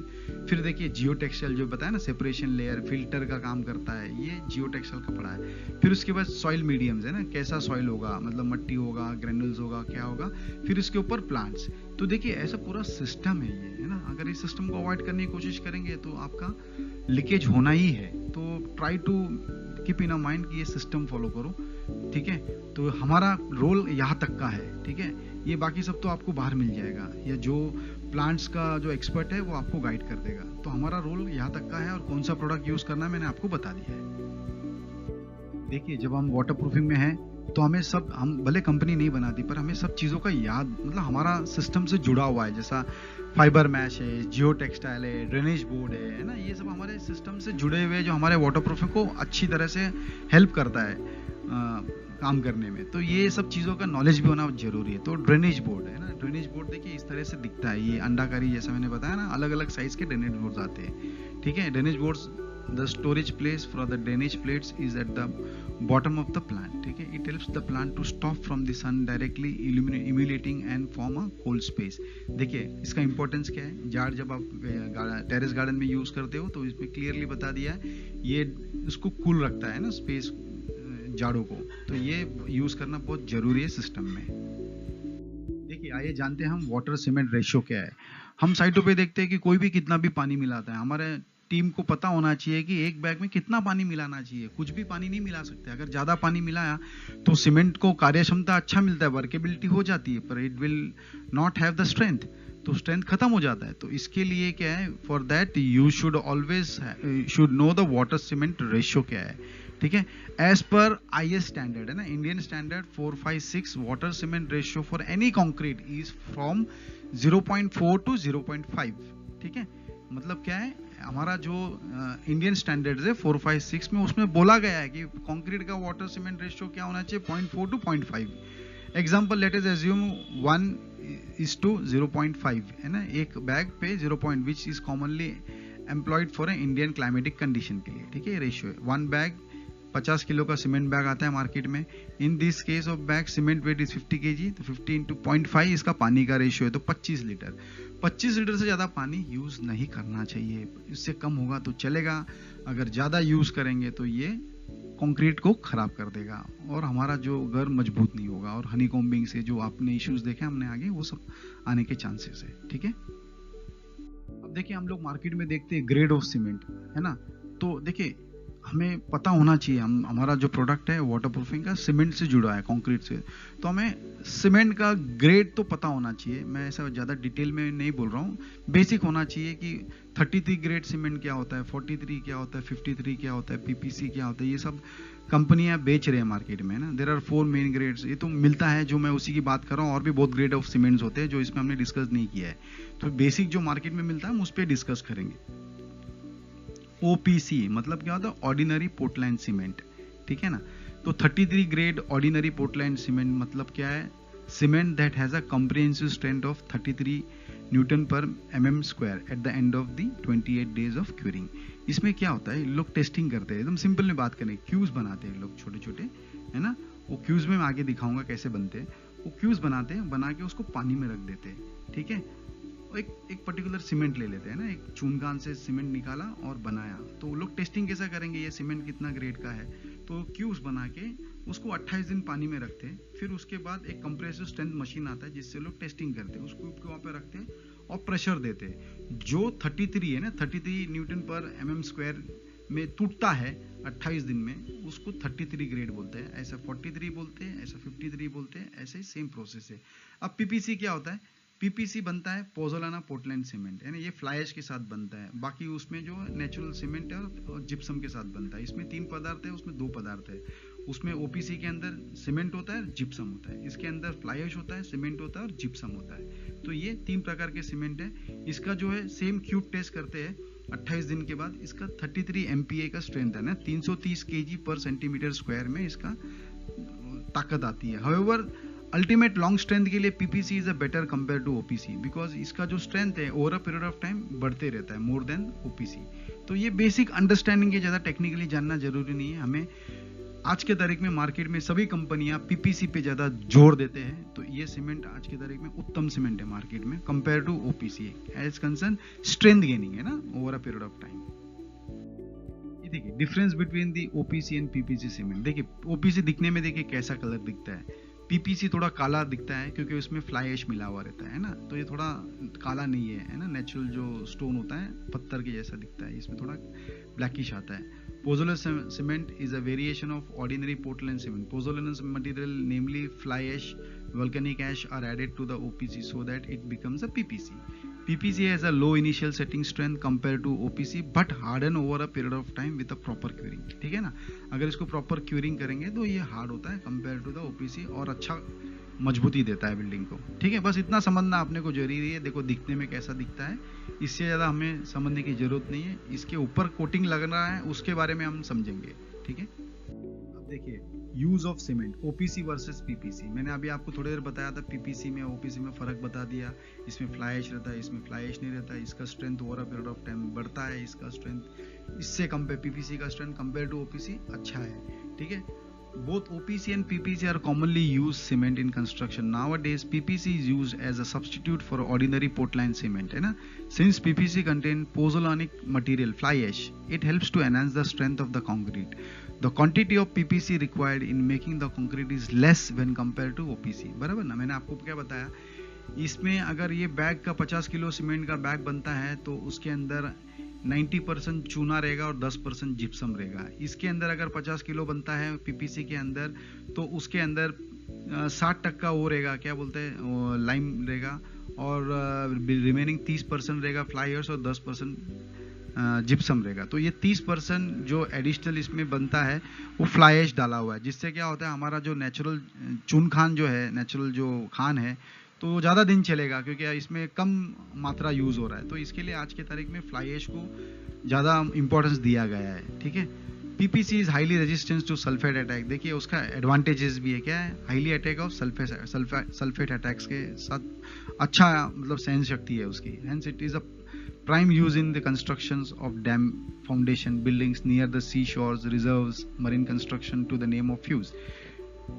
PPC is cheaper than the OPC. PPC has a low initial setting strength compared to OPC, but harden over a period of time with proper curing. ठीक है ना, तो मैंने आपको ये छोटा सा स्लाइड से समझाने की कोशिश किया हूँ कि आज के तारीख में PPC उत्तम सीमेंट है compare to OPC in short. अब देखिए आपको ये समझ में आना चाहिए, आप सुनते हो कॉम्प्रिहेंसिव स्ट्रेंथ, अंबुजा, आप एडवर्टाइजमेंट देखते हो अंबुजा कॉम्प्रिहेंसिव स्ट्रेंथ, है ना। तो कॉम्प्रिहेंसिव स्ट्रेंथ और टेंसाइल स्ट्रेंथ ऑफ कंक्रीट क्या होता है, देखिए मैंने छोटा सा आपको ये उदाहरण दिया हूँ। कॉम्प्रिहेंसिव स्ट्रेंथ देखिए, ये गोला बनाया हूँ, यहाँ से और यहाँ से प्रेशर नीचे से आ रहा है, वो कॉम्प्रिहेंसिव स्ट्रेंथ। टेंसाइल स्ट्रेंथ कैसा है, हम खींच रहे हैं उसको, अपोजिट डायरेक्शन में खींच रहे हैं। जैसा एक हम एक्सरसाइज का रबर खींच रहे हैं ना, रबर, वो होता है टेंसाइल, और एक स्पंज को हम धक्का मारते हैं, वो कॉम्प्रिहेंसिव स्ट्रेंथ। बस इतना सिंपल है। जब हम टेस्टिंग करते हैं सीमेंट को तो हमेशा कॉम्प्रिहेंसिव स्ट्रेंथ से टेस्टिंग करते हैं। कैसे, ये मशीन से, ये जैसा मैंने आपको बताया था 150 mm by 150 mm by 150 mm का क्यूब जो स्टील के अंदर बना के ये कंक्रीट को 28 दिन पानी में भिगा के फिर इससे टेस्टिंग करते हैं कॉम्प्रिहेंसिव स्ट्रेंथ चेक करने के लिए। अगर ये 33 इस पे टूट गया, न्यूटन पर mm² में टूट गया, तो ये 33 में तो 43 और 53 ऐसा है डिस्क्राइब करके इसको बताया जाता है। बस ये बेसिक अंडरस्टैंडिंग है कि कॉम्प्रिहेंसिव स्ट्रेंथ और टेंसाइल स्ट्रेंथ में क्या फ़र्क होता है और ये इसका सीमेंट इंडस्ट्री में क्या इंपॉर्टेंस है। ठीक है ना, चलिए अब देखिए हम जानते हैं ग्राउटिंग, हम ये भी वर्ड बहुत सुनते हैं साइटों पे, ग्राउटिंग करना है। ग्राउटिंग क्यों जरूरत पड़ता है, ग्राउटिंग क्या है? Grouting in civil engineer refers to the injection of a pumpable material into the soil or a rock concrete structure formation to the change in a physical characteristic. ठीक है, injection grouting is a process of filling the cracks, voids and honeycombing under pressure in concrete or masonry structure membranes for repairing of cracks, strengthening of damaged concrete or masonry structures members. ठीक है, membranes को ये अभी देखिए क्या होता है, हम जब काम करते हैं प्रॉपर वाइब्रेशन नहीं होता है तो वहाँ पे हनीकॉम्बिंग हो गया। टॉयलेट बाथरूम जब बनाते हैं, अभी टॉयलेट बाथरूम जब स्लैब बन गया उसको घड़ी घड़ी तोड़ नहीं सकते, तो अभी उसके अंदर वॉइड्स तो है, अभी क्रैक्स तो मतलब उसको भरना तो है, तो हम लिक्विड बनाते हैं सीमेंट का और उसके अंदर एडिटिव्स डालते हैं। ठीक है, जैसे पीडिक्रेट AM हमारे सीमेंट में जाता है। ठीक है, 50 किलो में 200 ml का पैकेट आता है, वो हम मिक्स करते हैं नॉन श्रिंकेबल ग्राउट प्रॉपर्टी के लिए। तो ये वहाँ पे मिक्सिंग होता है और वहाँ पे ऐड करके इसको हम प्रोसेस करके डालते हैं। तो ये एक तरह का इंजेक्शन ग्राउटिंग होता है, जो पोर्स में जाके एक मशीन का प्रेशर रहता है, वो हम आगे देखेंगे कौन से टाइप के मशीन आते हैं, वो भी मैं दिखाऊंगा। तो ये वॉइड्स को भरने के लिए ग्राउटिंग की जरूरत है, जो हमें दिखता नहीं है पर वहाँ से पानी जाता है, मतलब उसे भरना तो है, पर ये ग्राउटिंग के के थ्रू ही हम भर सकते हैं उसके अंदर। आगे देखते हैं ग्राउटिंग के मशीनरीज कैसे होते हैं, कैसे ग्राउटिंग के अदर इक्विपमेंट्स उसको लगते हैं उसको करने के लिए, और कौन से materials are there in the market. चलिए देखिए, यहाँ पे मैंने आपको ग्राउटिंग बताया, देखो ये सीमेंट ग्राउटिंग, यहाँ पे देखिए क्रैक आया है। अभी इसको क्रैक आया तो हम पूरा तोड़ देंगे अभी इसको, ये तो अभी कुछ टेक्निकल फॉल्ट है, ठीक है, पर इसको रिपेयर करना है हमें। तो रिपेयर करना है तो अंदर देखिए पोकल है, कैसा जाएगा अंदर।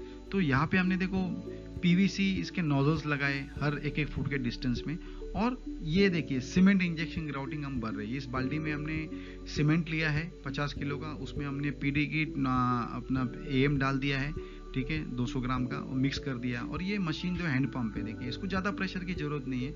अगर बहुत ही डीप में जाना है तो हमको इलेक्ट्रिक मशीन लगेगा। अभी यहाँ पे तो इतना क्रैक है, स्लैब जितना है ना, जैसा 160 mm 180 mm का जो भी थिकनेस है अपना स्लैब का, उसमें ये इतना चल जाता है मैनुअल मशीन। तो ऐसा मैनुअल मशीन रहेगा, एक बंदा यहाँ पे लकड़े से मिक्स करते रहेगा। मिक्स करना इसके लिए जरूरी है कि प्रॉपर सीमेंट मिक्स हो। अगर ये मिक्स नहीं किया तो करीब पानी चले जाएगा अंदर, तो वो कंटिन्यू मिक्स करता है और पंपिंग करता है, और ये जेंटलमैन उसमें नोजल लगा के फिक्स कर देते। तो जैसे ये फुल होता है तो ये पूरा भर के बाहर आता है, तो ये बोलता है बस हो गया, फिर ऐसे वो रिपीट करता है हर जगह पे। तो इस तरह से ये सीमेंट ग्राउटिंग का काम किया जाता है। मैं ये स्लाइड के माध्यम से आपको समझाने की कोशिश किया हूँ कि ये सीमेंट ग्राउटिंग है। अब आप चलते हैं हम लोग ग्राउटिंग, जहाँ पे इंजेक्शन फोम ग्राउटिंग होता है ना, ये यहाँ पे आपको मशीन लगे, यहाँ पे एक्टिव लीकेज होता है ना, जैसा अब एक डैम वॉल है ना, ऊपर से टॉयलेट का पानी आ रहा है तो लीकेज जैसा पानी ड्रिपिंग हो रहा है ना, उसको रोकना है। तो ये सेम इंजेक्शन ग्राउटिंग यहाँ पे ऐसा मशीन होता है। तो उसमें हम सबसे पहले हमारे पास आता है doctor Fixit injection grout, foam injection grout करके आता है, वो हम पहले इंसर्ट करेंगे। सेम प्रोसेस है, यहाँ पे इंस्टेड ऑफ हैंड पंप यहाँ पे 5 बार 6 बार और 7 बार का मशीन आता है, ऐसा इलेक्ट्रिक मशीन। एक बंदा इसको ये करेगा। नॉन रिटर्नेबल नोजल्स मेटल के आते हैं यहाँ पे, प्लास्टिक के नहीं होते, तो वो भी आगे दिखाऊंगा मैं आपको। तो इस तरह से होता है। जैसे ये फोम इंजेक्शन आप इंसर्ट करेंगे तो देखिए ऐसा जिधर जिधर लीकेज है 1-1 फुट पे आपने इंजेक्ट किया, तो ऐसे देखिए सब जगह से आपको ये फोम निकलेगा। तो कैपिलरी जिधर जिधर होता है वो उसके अंदर जाता है, पानी से रिएक्ट करता है और तुरंत फोम बन के बाहर आता है। तो इस तरह से ये बहुत ही इफेक्टिव है, थोड़ा कॉस्टली है, पर ये 100% आपका काम कर देगा, ठीक है ना। ये भी अपने पास प्रोडक्ट है। ये देखिए मैंने आपको भी थोड़ी देर बताया था मशीनरीज, देखो ग्राउटिंग मशीन्स एंड नोजल्स। ये सीमेंट ग्राउटिंग मशीन है, इसके अंदर ऐसे नोजल्स यूज किया जाता है प्लास्टिक के। ये इलेक्ट्रिक जो बोलते हैं ना, PU foam, PU plain injection grouts use किया जाता है। इस तरह से मशीन होता है, इसको 2 आदमी लगेंगे, एक इधर ऑपरेट करेगा, एक। और ये नोजल्स इसके इस तरह से होता है, नॉन रिटर्नेबल नोजल्स है ना, अंदर घुसा के इसमें फिर ये वाला नोजल के साथ इसमें डाल के इसको पंपिंग किया जाता है। तो इसका पूरा प्रेशर की वजह से इसको ऐसा मेटल नोजल्स लगेंगे। यहाँ पे मैनुअल है तो इतना प्रेशर नहीं रहता, तो प्लास्टिक नोजल्स चल जाता है वहाँ पे। तो ये छोटा सा मैंने आपको जानकारी दिया है ग्राउटिंग मशीन्स और नोजल्स क्या होते हैं जो इंजेक्शन ग्राउटिंग में यूज होते हैं, ये सब चीजें है ना। आइए हम जानते हैं बेसिक साइट इन्फॉर्मेशन। जब हमारा टीम साइट पे जाएगा तो हमें क्या चीज़ों का ध्यान रखना चाहिए और क्या इन्फॉर्मेशन कलेक्ट करना चाहिए। जब भी आप साइट पे जाते हो तो पहले आप चेक कीजिए, जैसा आप एक नॉर्मल 1 लाख पॉपुलेशन टाउन में आया, 2 लाख पॉपुलेशन टाउन में, तो आप देखिए बड़े बड़े मॉल्स बन रहे हैं आज के तारीख में, बिल्डिंग्स बन रहे हैं ना। तो आप साइट पे जाते हो तो सबसे पहले आपको क्या पूछना चाहिए, क्या जानकारी लेना चाहिए कि ये साइट क्या है, कमर्शियल साइट है क्या, रेसिडेंशियल साइट है, एरिया कितना है, कितना मंजिले का, मतलब कितना फ्लोर का बन रहा है, बेसमेंट है कि नहीं, नंबर ऑफ फ्लोर्स कितने हैं, वो कौन सिविल कॉन्ट्रैक्टर है, इंजीनियर कौन है, बिल्डर का नाम क्या है, कौन वाटर प्रूफिंग कॉन्ट्रैक्टर है, पेंटिंग कॉन्ट्रैक्टर कौन है, स्ट्रक्चर कंसल्टेंट का नाम क्या है, कितने टॉयलेट्स बन रहे हैं इस फ्लोर पे एरिया के अंदर, एक्सटीरियर कोटिंग का एरिया कितना है जहाँ पे हम अपना प्रोडक्ट को रेकमेंड कर सकते हैं रेनकोट को, नंबर ऑफ टॉयलेट्स इसके लिए जानना जरूरी है कि हम अपना आइडिया लगा सकते हैं कि अपना पीडीफिन ठोके का मटेरियल कितना जा सकता है। एक्सटीरियर का एरिया मैंने बताया, टेरेस कितना बड़ा है, वाटर टैंक्स कितने बड़े हैं, कितने किचन्स है, अगर ये कमर्शियल नहीं है तो रेसिडेंशियल है तो किचन्स कितने बनने वाले, वहाँ पे हम अपना टाइल एडिसिव दे सकते हैं, इपॉक्सी ग्राउट दे सकते हैं रॉफ का, है ना। ये सब चीज़ों को जानने से, इन्फॉर्मेशन लेने से हमें ये सब चीज़ें बेसिक साइट इन्फॉर्मेशन है, हमें जानना जरूरी है। If possible try to collect project value कितना है, कितना करोड़ का प्रोजेक्ट है, 200 करोड़ का है तो वाटर प्रूफिंग का 1 to 2% कॉस्ट आता है 200 करोड़ के अंदर। 2% अगर समझो 100 रुपए का बिल्डिंग का कॉस्ट है, 2% कितना हो गया, 2 रुपया हो गया। तो 2 रुपये के लिए आपने उनको ऐसा तकलीफ नहीं होगा, हम उनको प्रॉपर पिच करेंगे तो वो लोग खर्चा भी करेंगे। समझाना जरूरी है कि सर ये यूज करना क्यों चाहिए। कंपटीशन के प्रोडक्ट यूज कर रहे हैं क्या साइट पे, टाइलिंग कॉन्ट्रैक्टर कौन है ना, from where this existing water proofing material is procure, वो कहाँ से ले रहा है, अगर अपना ले रहा है तो कहाँ से ले रहा है, कंपटीशन का ले रहा है तो कहाँ से ले रहा है, from where, during the duration of project कितना, 1 साल में कंप्लीट होगा, 4 महीने में कंप्लीट होगा, 2 साल में कंप्लीट होगा, तो हमें पता लग जाता है कौन सा स्टेज कब आएगा। हर मेरे पास कंस्ट्रक्शन स्टेज का भी चार्ट है, मैं वो शेयर करूंगा, तो उससे आपको समझ में आएगा कितने कितने महीने में क्या क्या चीज़ें मतलब बन सकता है। Identify stage of water proofing to become in to coming in new project sites, है ना, वहाँ पे आप स्टेज आइडेंटिफाई। तो ये देखिए बेसिक इन्फॉर्मेशन है, हमें जब भी साइट पे जाएंगे ना, एक TSI हो, CMD हो, मैनेजर हो, हमें ये सब चीज़ें आना चाहिए। बस कि साइट पे गया खाली देख के कोई लड़की देखने ऐसा नहीं गए ना, हम कोई दोस्त को मिलने नहीं गए, तो साइट पे गए हैं तो ये सब चीज़ें देखना बहुत ज़रूरी है, समझना और कलेक्ट करना ज़रूरी है, जिससे हमें साइट के बारे में बहुत ही अच्छी नॉलेज हो, जानकारी हो, और हम आगे जाके उस साइट पे डिफरेंट रेंज ऑफ ना रेंज सेलिंग का हमारा जो NC पॉइंट का प्रोडक्ट्स हम पिच कर सकते हैं, उससे भी अच्छे और प्रोडक्ट हम पिच कर सकते हैं depending on the project size. चलिए आगे देखते हैं। देखिए मैंने एक छोटा सा और एक ऐसा, देखिए एक छोटी छोटी चीजें हैं, आपको सुनने में ऐसा लग रहा है ये क्या बता रहे हैं आप, देखो minimum height and size standard of rooms in a building. आपको ये अगर सपोज एक रेनकोट का पिच करने जा रहे हो, एक 2 माले का बिल्डिंग है, आपको सबसे पहले पता होना चाहिए कि एक माले कितना माले का होता है, ठीक है, हाइट में तो 4.1 मीटर है हाइट है, ठीक है, हमें तो बाहर से अंदाज लगाना है, तो 2 माले का है, ठीक है, तो हमें समझ में आ गया ये 8 मीटर का है, तो अपन इस तरह से कैलकुलेट कर सकते हैं लेंथ इनटू हाइट, और अब अप्रोक्सीमेटली हमारा रेनकोट का एक्सटीरियर का कोटिंग का अंदाज निकाल सकते हैं कितना कंज्यूम होगा। तो ये हाइट का भी मैंने आपको आइडिया दे दिया है इस चार्ट माध्यम से कि नॉर्मली ये हाइट जो होता है बाहर का फर्स्ट फ्लोर, कोई भी फ्लोर हो, 4.1 मीटर का हाइट होता है। तो ऐसे कितना भी माला होने दो, 1 माला हो, 2 माला हो, 3 माला हो, 4 माला हो, तो ऐसा अंदाज लगा लीजिए, ऐसा आपका हाइट और लेंथ पता लग गया तो आपको आइडिया आ जाएगा कि हमारा कंजम्पशन कितना होगा, ठीक है ना। तो याद रखिए ये बहुत ही इंपॉर्टेंट है, दिखने में बहुत सिंपल दिख रहा है पर ये बहुत हमें प्रोजेक्ट करने में, है ना, कितना मटेरियल जाएगा उसमें हेल्प करेगा ये। अभी देखिए how to calculate the area, है ना, अभी ये बहुत ही इंपॉर्टेंट है। हम जब हमारे TSA भाई या हमारे ऑफिसर्स को हम बोलते हैं कि भाई इसका कैलकुलेशन निकालो, तो थोड़ा लाल पीला हो जाता है, उसको लगता है ये क्या है, अभी मैं क्या करूँ। तो देखिए सिंपल है, अगर हमेशा तो टॉयलेट स्क्वायर नहीं होता है, कभी L शेप का टॉयलेट हो तो क्या करेंगे आप। तो देखिए सिंपल है, ऐसे आपको कैलकुलेट करना है। जैसे देखिए यहाँ पे मैंने L शेप का टॉयलेट दिखाया हूँ आपको, ये एरिया कैसा कैलकुलेट करेंगे आप, तो मुझे पता लगाना है कि इसे PD/2 कितना जाएगा, बताइए कैसा करेंगे आप।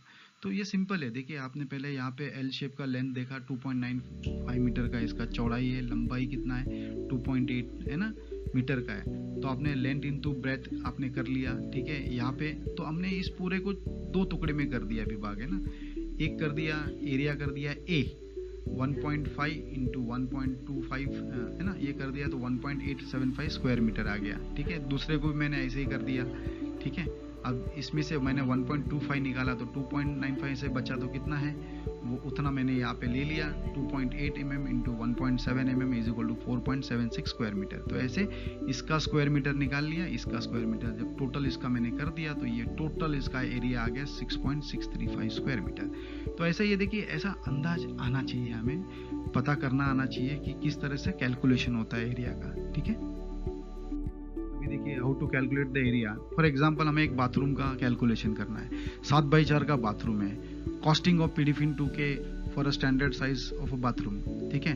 कवरेज क्या है for 50 kg is equal to 100 square feet, हमने कवरेज का अंदाज ले लिया कि ये 15 किलो में PD/2 के 100 स्क्वायर फीट देता है। तो बाथरूम एरिया क्या है, एक स्टैंडर्ड एरिया क्या है, 7x4 का बाथरूम बोलते हैं। 7x4 मतलब क्या है, ठीक है।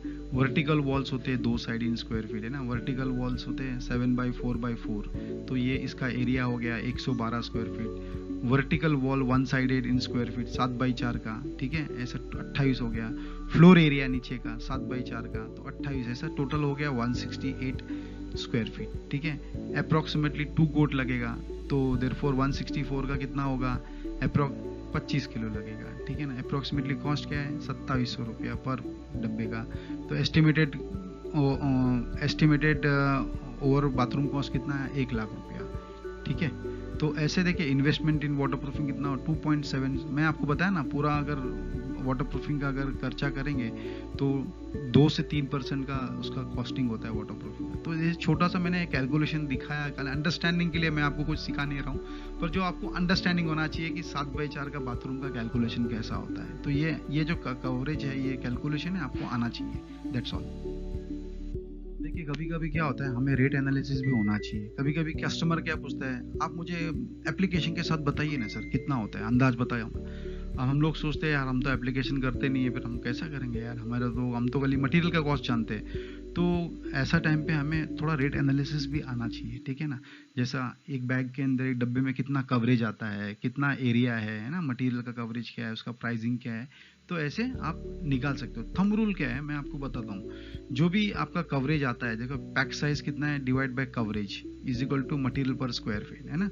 आपका पैक साइज है 15 किलो का, उसमें कवरेज कितना आता है, अगर समझो पीडीफिन 2K का 15 किलो है, ठीक है ना, इसमें आपका कवरेज निकल रहा है 100 स्क्वायर फीट, तो मटेरियल पर स्क्वायर फीट का ये आ गया इसमें। तो देखिए मोटा मोटी थंब रूल क्या आता है, rate for analysis in case of doctor Fixit fast flex का जब मैं अंडर कोड करता हूँ, मैं बोलता हूँ 40 रुपया, ठीक है, मैं बोलता हूँ 40 रुपया। अभी 40 रुपये में क्या है, उसका रेट एनालिसिस होता है ना। आपको कस्टमर को बताना पड़ेगा सर इसका 40 रुपये में ब्रेकअप क्या है सर। उसमें 10% जो है 4 रुपया है सरफेस प्रिपरेशन है ना, साफ सफाई का है। मटेरियल कॉस्ट सर 60% है ना, 24 रुपया पर स्क्वायर फीट मटेरियल कॉस्ट है।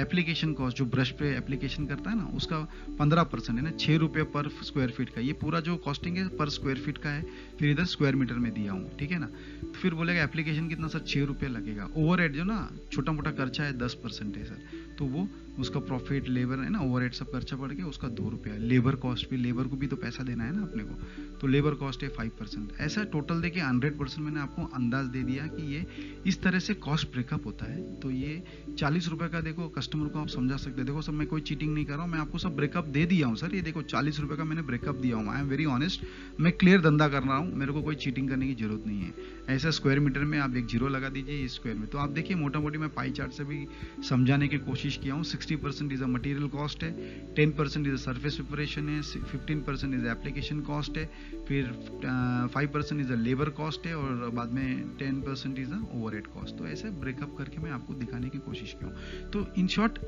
ये बड़े बड़े प्रोजेक्ट जब आप जाते हो तो ये चीज़ें बहुत ही इंपॉर्टेंट होता है, हमें अंडरस्टैंडिंग होना चाहिए, तो ही हम ये प्रोजेक्ट क्लिक कर पाएंगे। अदरवाइज देखिए अगर आपको बेसिक चीज़ें नहीं आएगा बड़े बड़े प्रोजेक्ट्स में, तो आप सक्सेसफुल नहीं होंगे, ठीक है। अभी देखिए हम कन्वर्जन्स के बारे में बात करते हैं ना। कन्वर्जन्स ये बहुत ही इंपॉर्टेंट है, आपके दिमाग में डाल लो। देखो मैंने यहाँ पे दिमाग का पिक्चर बना दिया है। अगर आप साइटों पे घूमते हो, अगर ये आपके दिमाग में नहीं जा रहा है ना सर, तो आपको बहुत दिक्कत हो जाएगी बिजनेस करने में। फिर आप भागेंगे, बोले नहीं यार अपने को बेसिक से क्लियर नहीं, तो फिर हम साइट पे कैसे जाएंगे। तो प्लीज़ रिक्वेस्ट है कि सभी को ये कन्वर्जन्स आप बाय कर लो, कोई डायरी पे लिख दो तो जरूरी है, क्योंकि हर एक का अपना अपना टर्म्स होता है। अगर आप आर्किटेक्ट इंजीनियर से बात करते हो, लोग मीटर्स में बात करेंगे, स्क्वायर मीटर में बात करेंगे, हम लोग फीट में बात करते हैं। तो हमें कन्वर्जन्स आना चाहिए। कैसे, उदाहरण की ओर, 1 मीटर कितना स्क्वायर फीट होता है। 1 मीटर होता है 3.28 फीट्स। 1 स्क्वायर मीटर कितना होता है, 10.76 स्क्वायर फीट, ठीक है। ऐसे ये टर्म्स देखो, हम बोलते हैं स्क्वायर मीटरों में काम देते हैं। 100 स्क्वायर मीटर है, 100 स्क्वायर मीटर कैसा होता है, तो 1 square metre is equal to 10.76। तो 100 स्क्वायर मीटर कितना है, उसको क्रॉस मल्टीप्लाई कर लीजिए, तो आपको स्क्वायर फीट का, स्क्वायर मीटर में आपका आंसर, स्क्वायर फीट्स में आपका आंसर आ जाएगा, ठीक है। ऐसे 1 mm बोलते हैं, 1 mm की कोटिंग है। 1 mm कोटिंग मतलब कितना होता है, 100 माइक्रॉन्स होते हैं ना, 100 माइक्रॉन्स के थिकनेस। 1.5 mm मतलब 1500 माइक्रॉन। माइक्रॉन जो है टर्म होता है DFT को मेजर करने का, ठीक है। 1 इंची मतलब कितना होता है, समझ में आना चाहिए। 1 इंची है, 1 इंची मतलब क्या है, 25.4 mm, ठीक है ना। 1 इंची ऐसा बोले से आपको समझ में आना चाहिए। अगर आप समझ गए 1 इंची 25.4 mm, तो आपको कैलकुलेशन करने में आसान हो जाएगा। तो 1 फीट में कितनी इंची होती है, 12 इंची होती है। तो ऐसे आपको समझ में आना चाहिए कि 1 फीट का काम है, तो आप सोच सकते हो ना 12 इंच का काम है यार ये, ठीक है ना। तो आप बोलेंगे, कोई बोलेगा अरे 1500 माइक्रोन का DFT है, तो आप सोचेंगे 1500, अरे 1.5 mm का थिकनेस है यार, ठीक है ना। तो ये ऐसे आपको फटाक करके आना चाहिए, तो इजी होगा कैलकुलेशन में, और आप कॉन्फिडेंस रहेंगे ये सब चीज़ों को टैकल करने में। चलिए अभी मैं आपको पूरा रिकैप करता हूँ। मैंने आपको पूरा बेसिक्स ऑफ कंस्ट्रक्शन पूरी जान डाल के समझाने की कोशिश किया हूँ। तो आपको मैंने अभी समझा दिया, और आप भी अभी जानकर मतलब आपकी पूरी नॉलेज आगे रहेगी। फाउंडेशन किसको बोलते हैं, प्लिंथ किसको बोलते हैं, स्टेयर केसेस किसको बोलते हैं, पैराफिट वॉल किसको बोलते हैं, सीलिंग किसको बोलते हैं, रूफ, टेरेस, है ना, first floor wall, exterior wall, है ना, विंडोज, डोर्स, ये सब आपको मैंने समझाने की कोशिश किया हूँ। और हर जगह पे वाटर प्रूफिंग के और हमारे डॉक्टर फिक्सर के प्रोडक्ट्स कितने मतलब कहाँ कहाँ यूज़ नहीं होते, हर जगह पे आप देखेंगे हमारा प्रोडक्ट्स हमारे पास है, रेंज ऑफ प्रोडक्ट्स है। आप बढ़िया रेंज कर सकते हो, रेंज सेलिंग कर सकते हो और अपना वैल्यू सेल्स कर सकते हो, ठीक है ना। तो मैं ये छोटा सा रिकैप करने की कोशिश किया हूँ, वापस वही पिक्चर से जहाँ से शुरुआत किया था, एंडिंग भी वहीं से करूँगा। आगे देखते हैं। चलिए, धन्यवाद। आशा करता हूँ मैंने पूरी कोशिश की है आपको ये बेसिक्स ऑफ कंस्ट्रक्शन समझाने की, और ये आशा करता हूँ कि आपको बहुत यूज़ होगा आपके साइट को कन्वर्ट करने में और आपका नॉलेज को बढ़ाने में, सीसी प्रोडक्ट्स को बेचने में भी हेल्प करेगा। और आगे देखिए, जैसा हमारा हेल्पलाइन है 180020955504 पे भी संपर्क कीजिए। इवन हमारे पास टेक्निकल हेल्पलाइन है, सपोज हम आपसे कनेक्ट नहीं कर पाते तो यहाँ पे इंजीनियर्स रखा है हमने टेक्निकल हेल्पलाइन पे 180030025502, इस पे आप कर सकते हो, ठीक है ना। तो आपको टेक्निकल हमारे इंजीनियर्स बैठे हैं, आपको टेक्निकल हेल्प भी देगा, ठीक है। Even you can SMS DF to 57575, जिधर आपको वाटर प्रूफिंग का डॉक्टर है ना पूरा गाइड मिल सकता है। इवन आपके कस्टमर्स को आप ये नंबर आप शेयर कर लीजिए, जिससे आपका ज़िंदगी आसान होगा और इनका पूरा सेवा मिलेगा वहाँ पे पूरा टेक्निकल लोगों के साथ।